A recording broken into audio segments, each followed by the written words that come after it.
வணக்கம். என் பேர் பக்தா விஜய். நம்ம புதுச்சேரி மாநில பிரச்சனைகள் மற்றும் முக்கியமாக நம்ம மண்ணாடிப்பட்டு சட்டமன்ற தொகுதிக்கான பிரச்சனைகளை நம்ம இனி வரும் காலங்களில் அட்ரஸ் செய்வோம்.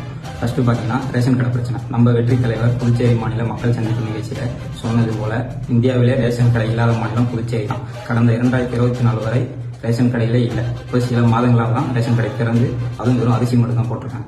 மரியாதைக்குரிய உள்துறை அமைச்சர் மற்றும் நம்ம மண்ணாடிப்பட்டு சட்டமன்ற தொகுதி உறுப்பினருமான நமச்சிவாயம் அவர்கள் என்ன சொல்லியிருக்காங்கன்னா, நம்ம தளபதி யாரோ எழுதி கொடுத்ததை படிச்சுட்டு போயிருக்காங்க, உண்மைத்தன்மை இல்லாத விஷயத்த சொல்லிட்டு போயிருக்காங்கன்ற மாதிரி சொல்லியிருக்காங்க.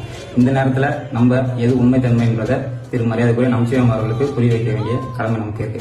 ஃபர்ஸ்ட் இப்போ ரேஷன் கடை இஷ்யூஸ். முதல் விஷயம் என்னன்னா, 2024 அப்புறம் தான் ரேஷன் கடைகள் திறந்து இயங்க ஆரம்பிச்சு.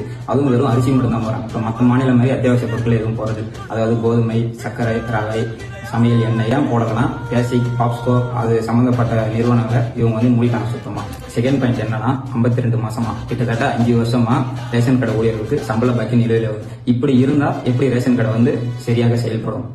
தேர்ட் பாயிண்ட் பார்த்தீங்கன்னா, ரேஷன் கடை ஊழியர்களுக்கு தான் இதுவரை சம்பள பாக்கி நிலுவையில் இருக்குன்னு பார்த்தா, அந்த ரேஷன் கடை இயங்குற இடம் கூட சிலது தனியாருக்கு சொந்தமாயிடும். அதுக்கான வாடகை தொகையுமே இது வரைக்கும் நிலவிலே இருக்கு. அதனாலதான் ரேஷன் கடைகள் சரியா செயல்படாத காரணமும் கூட. 15 வருஷமா கிட்டத்தட்ட 650 ஊழியர்கள் நம்ம ரேஷன் கடையில டெம்பரரியா மட்டும்தான் வச்சிருக்காங்க, வேலை செஞ்சுட்டு வராங்க. இது வரைக்குமே அவங்க பணி நிரந்தரமே செய்யல.